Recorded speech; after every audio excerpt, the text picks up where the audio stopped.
छोटी सी आपको एक कहानी बता देते हैं।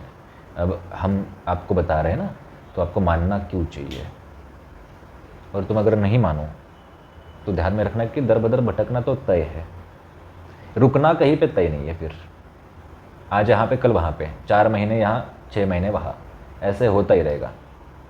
एक बार क्या था, एक बहुत भोला भक्त था, ठीक है। उसको भगवान के दर्शन की बहुत अपेक्षा थी कि बाबा राम जी कृष्ण जी दर्शन दे, है ना। बहुत अपेक्षा, लेकिन बहुत भोला। अच्छा खासा थोड़ा बहुत पैसा भी था उसके पास। एक बार गांव में संत के रूप में, गुरु के रूप में कुछ चोर आए, ठीक है। ये कथा आपने सुनी भी होगी बहुत बार, बहुत प्रसिद्ध है। कुछ चोर आए, ठीक है। तो एक लुटेरा था, वो लुटेरा भी आया और उसने भांप लिया कि ये तो बहुत भोला इंसान है, इससे तो अच्छा माल निकल सकता है, पैसा निकल सकता है। तो उसकी बात उसने जान ली कि बाबा अच्छा इसको भगवान के दर्शन करने हैं, बोला होगा बेचारा भोलेपन में। तो उसने बोला कि तुम चिंता मत करो, हम है ना, हम तुम्हें भगवान के दर्शन दिखाएंगे, ठीक है। तो हम रात को अभी एक चीज़ करेंगे, विधि करेंगे, तुम नदी के किनारे आ जाना। तो बोला, वो खुश हुआ बेचारा भोला इंसान कि आज दर्शन हो जाएंगे भगवान के, वाह, और अच्छे संत गुरु भी मिले हैं, अब तो हो ही जाएंगे, ठीक है। तो वो आया, उसने कपड़े वगैरह निकाले नदी के किनारे, और वो गुरु बोले, वो संत बोले, जो कि डाकू थे, जो कि चोर थे, संत नहीं थे, बोले कि जाओ पानी के अंदर जाओ, और ये मंत्र है, इसको लगातार जपते रहो, और जब तक मैं ना बोलूँ तब तक आंखें खोलना नहीं, सिर्फ एक ही वस्त्र पहनना और ये नदी में उतर जाना, ठीक है। ठंड का समय, पानी बहुत ठंडा, रात को वो भी, लेकिन फिर भी वो गले तक खड़ा रहा और मंत्र बोलने लगा। और गुरुजी ने बोला है कि आँख तो खोलना नहीं, ठीक है, भगवान आ जाएंगे सामने, जब मैं बोलूँगा तब खोल देना। और ये सब माल उठा के, पैसा वैसा सब उठा के, चोर जो था वो भाग गया। चोर भाग गया, अपने आराम से सोने लगा जाके अपने जगह पे। ये तो नदी में वैसा ही खड़ा हुआ। ये कि ऊपर भगवान को समझा कि बेचारा कोई तो भोला इंसान है और वो नदी में खड़ा है बहुत समय से, मर जाएगा ऐसा होगा तो। और गुरु ने बोला आंखें खोलना नहीं, उसने मान लिया कि आंखें खोलूंगा नहीं बिल्कुल भी। तो भगवान आए, प्रकट हो गए सामने। ये बोला कि देखो, पानी से बाहर आ जाओ, आंखें खोलो, वो जो आया था वो कोई गुरु नहीं, वो कोई संत नहीं, वो चोर था। ऐसा वो भोले इंसान को बोला भगवान ने। बोलने के बाद भोला इंसान बोला कि भगवान, अगर वो चोर होता, डाकू होता और सच्चा गुरु नहीं होता तो तुम थोड़ी सामने आते, तुम थोड़ी प्रकट हो जाते, फिर आप कैसे प्रकट हो गए? अगर वो चोर है तो आप कैसे प्रकट हो गए? तो भगवान ने बोला, देखो तुम मर जाओगे इसलिए हम प्रकट हो गए। तुम मर जाओगे पानी में, ठंड से तुम मर जाओगे, खड़े रह रहे के मछलियां पैर खा लेंगी, इसलिए हम प्रकट हो गए। तो बाद में क्या हुआ, स्वप्न में, चोर के स्वप्न में भगवान गए और बोले कि देखो तुमने बोला है ना उसको पानी में खड़े रहने के लिए, अब जाओ उसको बोलो पानी से बाहर आ जाओ, नहीं तो मर जाएगा। चोर भी डर गया, उठा भागा, भोले इंसान के पास गया, बोला कि आंखें खोलो, मैं आ गया और अब आ जाओ बाहर। आंखें जब खोली उसने तो सामने भगवान और साथ में वो गुरु जो कि चोर था एक्चुअली, वो गुरु भी। अब हो रहा है कि वो गुरु को भगवान नहीं दिख रहे लेकिन इसको दिख रहे हैं।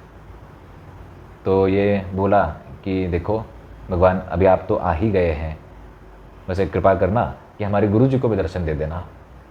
भगवान बोले कि अरे इस इंसान ने कुछ जीवन में जब तब किया नहीं, इसको क्यों दर्शन देंगे? भगवान जी ये हमारी इच्छा है, मान लेना भगवान जी। भगवान बोले ठीक है, दे देंगे, इसको खड़े रहना, इसको स्पर्श करके थोड़ा खड़े रहना, इसको दिख जाएंगे हम। तो जैसे ही शिष्य ने स्पर्श किया, भगवान उसको दिखने गए, चोर को भी, और उसकी बुद्धि सुधर गई बाद में। अब इस कहानी से हमें बहुत सी चीज़ें समझ आती है। कहानियाँ पहेलियों को उलझाने में बहुत कारगर होती है। इस कहानी से यह समझ आता है गुरु कौन है सामने, कितना ज्ञानी है, कितना बड़ा है, फर्क नहीं पड़ता। तुम कितना निष्ठावंत हो, तुम कितना आज्ञाकारी हो, ये फर्क पड़ता है। अब वो तो चोर है, कहाँ का गुरु, लेकिन कोई मंत्र बोला पढ़ने लगा। ऐसी एक सत्य घटना है गुजरात के आसपास की भी, जहाँ पे किसी गुरु ने किसी को लोटा फेंक के मारा और उसको समझा कि ये मंत्र है, बहुत फेमस है, उनका मंदिर भी है, उनकी बहुत सी चीज़ें भी है, और उनके आज बहुत धूमधाम से पूजा भी होती है, और वो मंत्र सिद्ध हो गया।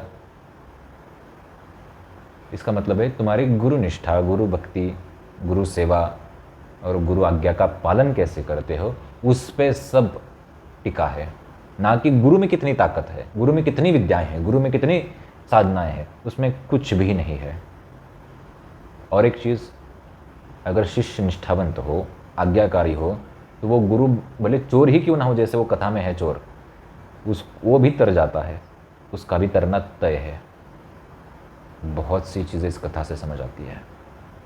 इसलिए जैसे बोलते ना कि गुरु दीक्षा चाहिए, तो तुम पहले उस गुरु में ब्रह्मा विष्णु महेश तुमको दिख रहे हैं क्या, दिख रहे हैं तो गुरु दीक्षा लो। कभी कभी होता यह है कि गुरु सीधा किसी को भी बुला के गुरु दीक्षा दे देते हैं, वो गुरु की इच्छा है, लेकिन तुम्हें गुरु दीक्षा मांगनी है, क्या तुम उनकी बातों का पालन कर पा रहे हो, ये समझ लेना। अगर ऐसा हो रहा है तो समझना ये गुरु है, और अभी हम उस गुरु के शिष्य बनने के लायक हैं। तो जब भी हो गुरु दीक्षा दे देंगे गुरु। अब इसको तो गुरु दीक्षा भी नहीं, सिर्फ मंत्र बोला था कि ये मंत्र पढ़ो, वो चोर ने, हो गया सिद्ध। तो ये ध्यान में रखना। और वैसा ही हमारे महाराष्ट्र में भी जो नामदेव महाराज थे, उनके साथ भी कितनी ऐसी घटनाएं घटी। शिष्य जो हैं वो नाम जाप कर रहे हैं, और नामदेव महाराज के कपड़े धोने हैं, शिष्य चिंता में, अरे बाप रे, मैं तो नाम जाप करते बैठा, मैं तो भक्ति करते बैठा, लेकिन हमारे गुरु का काम रह गया, गलती से कपड़े धोने रह गए। खुद विट्ठल भगवान आके कपड़े धोने शुरू। नामदेव महाराज की सत्य घटना है ये, हजारों लोगों की आंखों के सामने। तो इससे ये समझ आता है, जैसे कुछ लोगों को होता है कि सेलिब्रिटी गुरु चाहिए, जितना ताम झाम, जितने आगे पीछे कैमरे, जितने आगे पीछे गाड़ियाँ, वीआईपी सिक्योरिटी, उतना वो बड़ा गुरु। ऐसी अगर तुम्हारी मनोदशा बन जाए तो समझ लेना कि तुम चमक धमक में अटक चुके हो,